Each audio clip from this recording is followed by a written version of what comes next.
नमस्कार साथियों, study with motivation में आप सभी का फिर से एक बार स्वागत है। पिछले कक्षा में हम लोग देखे थे कि शिक्षण के महत्वपूर्ण विधियों के बारे में चर्चा किए थे और आज हम लोगों ने बात करेंगे अध्यापक केंद्रित पद्धति यानी टीचर सेंटर्ड मेथड्स। ठीक है, व्याख्यान विधि जिसे लेक्चर मेथड भी कहा जाते हैं। अध्यापक केंद्रित पद्धति में जो व्याख्यान विधि है उसकी हम अभी चर्चा करने जा रहे हैं। यह टीचर सेंटर्ड मेथड्स के अंदर जो लेक्चर मेथड है उसको। ठीक है, तो चलिए शुरू करते हैं कि व्याख्यान का अर्थ किसी भी पाठ्य वस्तु को भाषण के रूप में पढ़ाने से है। व्याख्यान का अर्थ किसी भी पाठ्य वस्तु को भाषण के रूप में पढ़ाने से है। छात्र निष्क्रिय रूप से सुनते हैं। इस विधि को उच्च स्तर की कक्षाओं के लिए उपयोगी माना जाता है। व्याख्यान सैद्धांतिक ज्ञान को प्राप्त करने में मदद करते हैं। ठीक है, जो कि अभ्यास या सहभागी सत्र से पहले प्राप्त किया जाना चाहिए। ठीक है, और कुछ स्थितियों में क्या कह रहे हैं कि कुछ स्थितियों में जैसे बड़ी संख्या में दर्शक, दुर्लभ शिक्षण संसाधन और समय संसाधन की कमी में व्याख्यान देना एकमात्र विकल्प हो सकता है। व्याख्यान विधि को अधिक प्रभावी बनाने के लिए निम्न 3 कारकों पर विचार किया जाना चाहिए। कौन कौन से 3 हैं? तैयारी, प्रस्तुति और मूल्यांकन। इससे पहले कहा गया कि ये उच्च स्तर की कक्षाओं के लिए ये सही है, परंतु निम्न स्तर के बच्चों के लिए उसके पास उतना समझदारी विकसित नहीं हुआ रहता है। इसीलिए उनके सामने अगर व्याख्यान विधि का करेंगे, व्याख्यान विधि का अगर प्रयोग करते हैं तो बच्चे को सही प्रकार से जो ज्ञान देना चाहते हैं, जो शिक्षा देना चाहते हैं, वो उचित प्रकार से उसे मिल नहीं पाता है, क्योंकि उसके सारे उनको समझदारी विकसित नहीं हुआ रहता है। उनको प्रश्न करने का, उसे जानने का, उसे पूछने का मौका दिया जाना चाहिए। परंतु एक शिक्षित, एक समझदार व्यक्ति को अगर कुछ हम लोग उसे ज्ञान दें तो उस समय क्या होता है ना, जल्दी समझ जाता है या अलग अलग तरीके से समझने लगता है या समझने का प्रयास करते हैं खुद से भी। तो इसीलिए ये जो है उच्च स्तर की कक्षाओं के लिए है। और यही कह रहे हैं कि व्याख्यान विधि को अधिक प्रभावी बनाने के लिए निम्न 3 कारकों पर के विचार, ये 3 कारक है। तैयारी, सबसे पहले तैयारी करना है।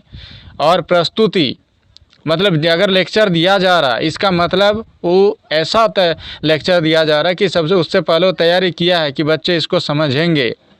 प्रस्तुति, ठीक है, उसका प्रस्तुतिकरण किया जाता है और मूल्यांकन, साथ में उसका इवैल्यूएशन भी करते हैं। व्याख्यान विधि के क्या क्या लाभ होते हैं, चलिए देखते हैं।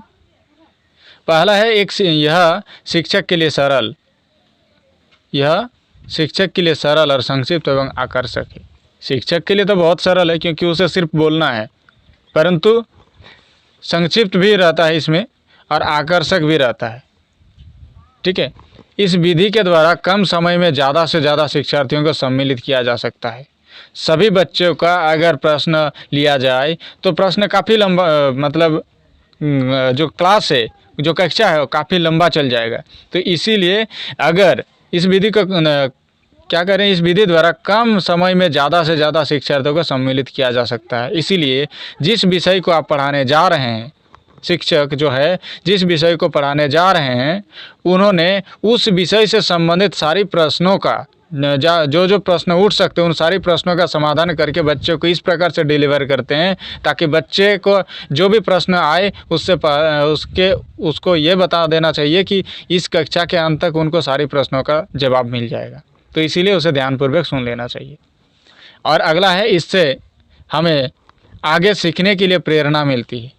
आगे नेक्स्ट इसीलिए उन्हें ऐसा लगता है कि आगे और भी हमें जो सीखेंगे, कल क्या सीखेंगे, परसों क्या सीखेंगे, या नेक्स्ट जो भी कक्षाएं होगा या किसी भी परिस्थिति में या किसी भी मतलब विषय सीखने में या कोई भी चीज़ जानने में उसे उत्साह मिलती है। इस विधि से हमें समय और उपलब्ध उपकरणों के प्रयोग में लचीलापन मिलता है। ठीक है, फ्लैक्सिबिलिटी रहता है। इसमें इस प्रकार की नहीं होता कि हाँ इस समय मुझे यही चीज़ करना ही है, लेकिन उसको सीखने के लिए हमेशा सीख सकते हैं। अनौपचारिक शिक्षा के माध्यम से इस प्रकार से अब सीख सकते हैं कहीं भी। और 5वां है, छात्र व्याख्यान को सुनकर उसके नोट्स बना सकते हैं। व्याख्यान को सुन लिया, बस शॉर्ट नोट्स को खुद से बना सकते हैं। अगर घर में आके उसका खुद से भी व्याख्यान करके आप उन्होंने लिख सकते हैं, वर्णन कर सकते हैं खुद से। तो ये उनके लिए एक अच्छा होता है कि उनका जो रिवीजन हो जाता है वो रिवीजन भी हो जाता है शॉर्ट नोट से, और नोट्स उसका खुद का नोट्स जो है सबसे अच्छा माना जाता है क्या इसे दूसरे का नोट्स से। ठीक है, तो उनका लेक्चर अगर सुना तो खुद का नोट्स भी बन जाएगा। और आगे हम लोग देखेंगे व्याख्यान विधि की सीमाएं। ठीक है, व्याख्यान विधि की क्या क्या सीमाएं हैं, क्या क्या लिमिटेशंस है। इस विधि में छात्र निष्क्रिय पैसिव श्रोता हो सकते हैं, यानी जो श्रोता है, जो छात्र है, जो सुन रहे हैं, वो पैसिव यानी चुपचाप सुनते रहते हैं। इसीलिए शिक्षक को दो तरफा यानी टू वे संचार का प्रयास करना चाहिए। ठीक है, ये जो सीमाएं हैं इसमें लाभ या इसे सीमाएं का हानि भी कहा जा सकता है। ठीक है, तो ये जो चीज़ें है इस विधि को ध्यान देना चाहिए कि हमेशा लेक्चर मेथड का उपयोग नहीं किया जाना चाहिए, ताकि आप दूसरे जो आपके सुनने वाले हैं उनकी भी बात को सुनना चाहिए, यानी दो तरफा संचार यानी टू वे संचार का प्रयास करना चाहिए। दूसरा में क्या कहते हैं कि यह विधि को सर्वोत्तम मानसिक मेंटल कौशल के विकास के लिए उपयुक्त नहीं होती है। यह विधि सर्वोत्तम मानसिक यानी मेंटल कौशल, सर्वोत्तम मानसिक कौशल यानी मेंटल जो है उसको विकास करने के लिए उपयुक्त नहीं माना जाता है, क्योंकि बच्चा जो है उसे सोचने के लिए, उसे विचार करने के लिए ज़्यादा समय उसमें नहीं मिलता है उस समय कक्षा में। ठीक है, क्योंकि उसका अलग अलग प्रकार का प्रश्न आने लगता है कि चाहे कितना भी उसे अच्छी तरह से समझाएं, और उस प्रश्नों का जवाब अगर उसी कक्षा के अंदर मिले तो ही वो उसका जो मानसिक विकास है आगे बढ़ पाता है। आगे हम लोग देखेंगे व्याख्यान विधि की सीमाएं। तीसरा नंबर में, यह विधि कई शिक्षार्थियों के लिए नीरस यानी मोनोटोनस एवं तनावपूर्ण यानी स्ट्रेसफुल हो सकती है। किस लिए कहा जा रहा है कि नीरस? क्योंकि इसमें ऐसा होता है ना कि एक ही चीज़ सुन रहे हैं, बस उसके के लिए कुछ एक्टिविटी नहीं हो रहा, वो सिर्फ सुन रहे हैं। अपने इंद्रियां, एक ही इंद्रिय का प्रयोग हो रहा, सिर्फ सुन रहे हैं कानों का। लेकिन वही अगर होता है कि उसको कुछ लिखने दिया जाता है, कुछ एक्टिविटी करने के लिए बोला जाता है, और अलग अलग प्रकार से सीखने के लिए, तो उनके लिए क्या हो जाता है, जो नीरस है ना वो उसके लिए आकर्षक बन जाता है, इंटरेस्टिंग बन जाता है, रुचिकर बन जाता है। तनावपूर्ण जो रहता है ये तनाव उसका तनाव रहित हो जाता है, तनावपूर्ण नहीं रहता। स्ट्रेसफुल जो रहता है ना ये स्ट्रेसफुल नहीं हो जाता, तनाव रहित हो जाता है, और मज़े के साथ उस पाठ्य वस्तु को, उस ज्ञान को धारण करता है, या सीखने में उसको मज़े के साथ उसको सीख सकता है। और आगे देखेंगे कि व्याख्यान और प्रयोग प्रदर्शन विधि यानी लेक्चर एंड डेमोन्स्ट्रेशन स्ट्रेटजी। ठीक है, तो चलिए देखते हैं कि लेक्चर एंड डेमोन्स्ट्रेशन स्ट्रेटजी क्या है। प्रयोग प्रदर्शन यानी डेमोन्स्ट्रेशन वैसे तो छोटे समूह की शिक्षण विधि मानी जाती है, लेकिन अगर इसको व्याख्यान शिक्षण विधि से मिश्रित करके कक्षा शिक्षण में उपयोग किया जाए तो व्याख्यान की काफ़ी कमियों को दूर किया जा सकता है। इस नीति में शिक्षक व्याख्यान की सहायता से सैद्धांतिक पक्ष को स्पष्ट करता है, और श्यामपट्ट एवं अन्य सहायक सामग्री की सहायता से चित्र एवं कथन प्रस्तुत करता है। ठीक है, प्रदर्शन के मध्य में शिक्षक छात्रों से प्रश्न भी पूछता रहता है, जिससे छात्रों को अधिक स्पष्ट ज्ञान की प्राप्ति होती है। ठीक है, आगे देखेंगे हम लोग समूह शिक्षण पद्धति यानी टीम टीचिंग मेथड। क्या है टीम टीचिंग मेथड? समूह शिक्षण पद्धति। समूह शिक्षण बड़े समूहों में पढ़ाने के लिए एक परिवर्तनात्मक यानी इनोवेटिव दृष्टिकोण है, जिसमें दो या अधिक शिक्षक योजना बनाने, उनका क्रियान्वित करने और छात्रों के समूह में सीखने के अनुभव का मूल्यांकन करने के लिए सम्मिलित होते हैं। ठीक है, यहाँ तक समझ आ गया। अब हम लोग आगे देखेंगे, जैसे 2 या 3 शिक्षक कक्षा में एक ही समय में अपने अपने विषयों का ज्ञान प्रदान करते हैं। यह शिक्षक प्रकरण के विषय में व्याख्यान देता है और सैद्धांतिक बातें करता है।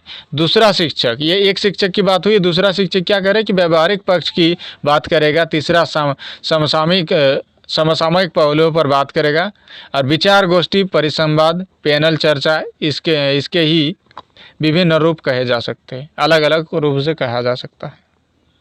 ठीक है। समूह शिक्षण के लाभ, समूह शिक्षण अगर होता है तो उसमें किस प्रकार की लाभ हमें मिलती है, इसको देख लेते हैं। इस विधि में छात्रों द्वारा सबसे अच्छे संकाय को साझा किया जा सकता है। ठीक है। इसमें कई शिक्षण तकनीकों उपकरणों का अनुकूलतम उपयोग किया जाता है। इसके द्वारा शिक्षण की गुणवत्ता में सुधार किया जा सकता है, क्योंकि इसमें होगा कि समूह शिक्षण में कि किस बच्चे को या किस प्रकार की परेशानी है, छात्रों को, शिक्षक को किस प्रकार की परेशानी, सभी अपनी अपनी परेशानी बताएगा और उस परेशानी को, समस्या की मतलब समाधान करने का प्रयास किया जाएगा। तो गुणवत्ता, क्वालिटी एजुकेशन, जो गुणवत्तापूर्ण होगा शिक्षण की गुणवत्ता, तो इसीलिए उनका जो सारी समस्याओं का समाधान होगा जिसमें, तो वही तो गुणवत्ता कहलाएगा, क्योंकि उसके अंदर मतलब एक व्यावहारिक तौर पर उचित शिक्षा वो उसको मिले, तभी। समूह शिक्षण की सीमाएं, समूह शिक्षण की सीमाएं कौन कौन सा है या हानि कौन कौन सा है कहा जा सकता। इस विधि द्वारा विशेष दक्षतापूर्ण यानी कॉम्पिटेंसीज शिक्षकों को ढूंढना एक कठिन कार्य होता है। ठीक है। दूसरा कह रहे हैं कि इसमें शिक्षण के लिए अधिक शिक्षकों की आवश्यकता होती है। समूह शिक्षण में यह विधि सभी विषयों को पढ़ाने के लिए उपयोगी नहीं है। बिल्कुल सही बात है, क्योंकि सभी चीज़ को हम समूह शिक्षण में पढ़ाएंगे, यह आवश्यकता मतलब उपयोगी नहीं हो पाएगा। ठीक है। कोई सारे विषय है जिन्हें हम अलग से या कुछ समूह शिक्षण के अलावा किसी दूसरे शिक्षण के माध्यम से हम पढ़ा सकते हैं, पढ़ाना बेहतर होगा। इस विधि में समय निर्धारण और योजना बनाने के लिए ज़्यादा समय की आवश्यकता होती है। ठीक है। योजना बनाने में ज़्यादा समय लगता है, ज़्यादा समय की आवश्यकता होती है। ठीक है।